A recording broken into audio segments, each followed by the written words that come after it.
अस्सलाम वालेकुम फकरूम। वालेकुम अस्सलाम जफीर, वालेकुम अस्सलाम। इंजमामुल हक की एक बात ने पूरे वर्ल्ड में जो है सनसनी फैला दी है। इंजमामुल हक ने कहा है कि आईपीएल देखना जो है वो हराम है, और खास करके रमजान के इस होली मंथ में हमें आईपीएल को देखना नहीं चाहिए, बंद कर देना चाहिए और इसका बॉयकॉट करना चाहिए। हमारे प्लेयरों को एनीवे आईपीएल में बैन कर दिया गया है, उन्हें जगह एक नहीं मिनट मिली है। जफीर, एक मिनट। इंजमामुल हक ने क्या कहा इसके बारे में पहले बात करें। हमारे प्लेयर तो ऑलरेडी बैंड है, हमारे प्लेयरों को नहीं खिलाया जा रहा वहां पे, तो आईपीएल तो ये सारी बकवासबाजी जो है तुम अपने पास रखो जफीर। जो बात हो रही है इस पर बात होनी चाहिए। इंजमामुल हक जैसे क्रिकेटर ने रन आउट हो जाते थे हमेशा। हाँ, हो जाते थे रन आउट, हो जाते थे रन आउट, लेकिन जो उन्होंने बात कही उस पर बात होनी चाहिए।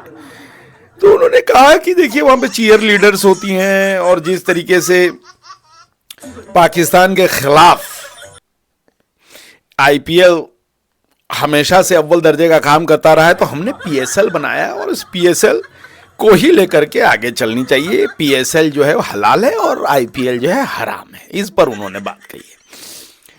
अब ये सारी बातें चल रही थी तो किसी एक जर्नलिस्ट ने इंजमामुल हक से पूछ लिया कि अच्छा, ये जो दो मैचें पाकिस्तान की टीम अभी न्यूजीलैंड से हार गई है T20 में, तो ये रोजा रख करके खेल रहे थे कि बिना रोजा के खेल रहे थे।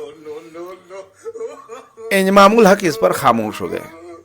इंजमामुल हक कहते क्या, क्योंकि उन्होंने 2-3 प्लेयर को खुद ही पानी पीते हुए देख लिया था, और कई ऐसे प्लेयर हैं जो कि खाना पीना खा करके पूरा तरीके से क्रिकेट खेल रहे हैं। T20 मैच में भी वो रोजा नहीं रख रहे हैं। तो इंजमामुल हक ने कहा कि इस पर मैं कमेंट नहीं करना चाहूंगा, मुझे पूरा यकीन है कि पूरी पाकिस्तानी टीम जो है रोजा रख करके क्रिकेट खेल रही है, लेकिन असलियत जो है वो कुछ और ही। मैं चाहूंगा कि इसको आप कट कर दें, इसको लाइव ना डालें और इसको खास करके आवाम तक ना पहुंचाएं, क्योंकि आवाम तक सिर्फ यही मैसेज जानी चाहिए कि पूरे पाकिस्तानी प्लेयर जो है रोजा रख करके खेल रहे हैं, जिसकी वजह से ये हार रहे हैं। अरे कुछ तो हो हमारे पास कि हम ब्लेम कर पाए, समझ रहे हो, ब्लेम कर पाए किसी चीज को, तो हम रोजे को ब्लेम कर देंगे कि भाई रोजे की वजह से जो है पाकिस्तानी टीम हार रही है। तो ये वाला हिस्सा हटा देना था। खैर, इंजमामुल हक अपनी बात पर टिके रहे। वो भी मेरे साथ ही वजीर आजम ही बैठे हुए थे और वो इंजमामुल हक की सारी बातें सुन रहे थे। मेरी तरफ मुंह करके उन्होंने कहा, फखरू, ये इंजमाम सठिया गया है, इसकी उम्र हो गई है, ये क्या अंडरस्टैंड बातें कर रहे हैं। मैंने कहा वजीर आजम रहने दीजिए, हर कोई आप ही की जगह लेना चाहता, आपकी तरह बात करना चाहता, लेकिन इनसे हो नहीं पाता। जो आपका लेवल है, जिस लेवल पे आप बातें करते हैं, जिस तरीके से आप टीम को मोटिवेट करते हैं, उस लेवल पे ये लोग पहुंचना चाहते हैं, लेकिन इनको मालूम ही नहीं है कि ये कहीं भी नहीं है। तो पाकिस्तानी टीम के लगातार पेले जाने पे वजीर आजम ने कहा कि अब क्या करना चाहिए। फखरुल, तुम क्या कहते हो। हमने कहा कि देखिए वजीर आजम, एक जो सबसे बड़ी बात ये है कि हमें बाबर आजम और रिजवान को वापस लाना चाहिए। वजीर आजम मेरा चेहरा देखने लगे और बोले, इससे क्या फायदा होगा, क्या हम मैच जीतने लगेंगे। मैंने कहा नहीं वजीर आजम, मैच तो हम तब भी नहीं जीतेंगे, लेकिन एटलीस्ट एक अच्छी बात यह होगी कि मैच थोड़ी देर और चलेगी और 1-2 ओवर के बाद न्यूजीलैंड जीतेगा। ऐसे हमें कुत्तों की तरह नहीं हराएगा, थोड़ी सी हमारे हारने में जो है इज्जत बची रहेगी। वजीर आजम एक्चुअली इस पर बहुत सोचने लगे और उन डीप थिंकिंग पे चले गए। बाद में पता चला कि उनको दौरा चढ़ा है और वो कोमा में चले गए। कोमा, मेरे को लगता है वर्ल्ड का सबसे शॉर्टेस्ट कोमा वजीर आजम को पड़ा, जिसमें 10 मिनट के अंदर वो वापस भी आ गए। और मेरी तरफ से इसे खिसिया के देखा कि जैसे मैंने कोई गुनाह कर दिया हो। कहने लगी कि हम फिर भी नहीं जीतेंगे। फखरुल, हो क्या गया है तुम्हें। मैंने कहा कि वजीर आजम, सच्चाई को एक्सेप्ट कर लेना ही अच्छी बात है, और इस पर अब मैं कोई पॉलिटिशियंस नहीं हूं कि झूठा बातें सबों के सामने रखूं। मैं जो देख रहा हूं वही मैं कह रहा हूं। वजीर आजम कहने लगे कि एक काम करो, इंडिया का टिकट कटाओ, मैं आईपीएल जाकर के देखना चाहता हूं, और मैं वहीं से ऑडियंस में से ही पाकिस्तानी टीम के लिए कुछ प्लेयर्स चुन लूंगा, वहीं से जो है एक नए पाकिस्तान का हम जो है निर्माण करेंगे। मैंने कहा वजीर आजम देखो, दुबई में हम मार खाते खाते बचे हैं, अब ये आईपीएल में चले जाएं, वहाँ हमारे एक प्लेयर ऐसे ही नहीं है, और हमारे सिक्योरिटी गार्ड को भी वहाँ पे घुसने का मौका नहीं मिलेगा।